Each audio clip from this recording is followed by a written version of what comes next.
out between the two countries at the centre of Europe's refugee crisis.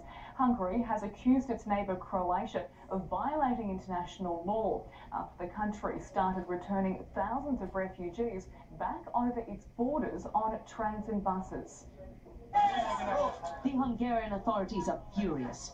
They insist a train full of refugees and migrants arrived on their territory without warning and without agreement.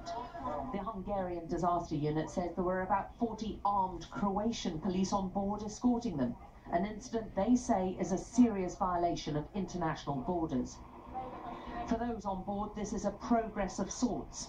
They don't know where they're going or which country will end up accepting them, but at least they're moving.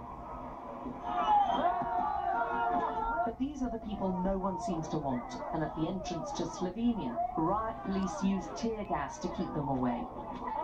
The huge migration has torn apart any semblance of cooperation between European states, with Hungary pressing ahead with building a second fence along a second border, this time blocking routes to and from Croatia.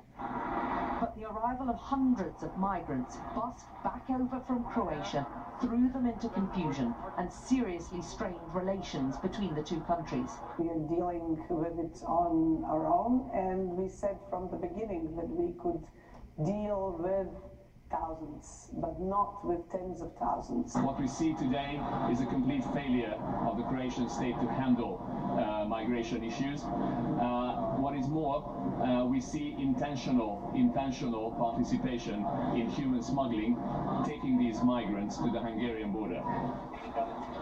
Hundreds of those bussed to the northern Hungarian borders simply carried on walking, refusing to stay in the camps and instead heading on towards Austria. By morning, more than 1,000 were waiting on the Austrian border, another step closer to realizing their dreams of living in peace and prosperity.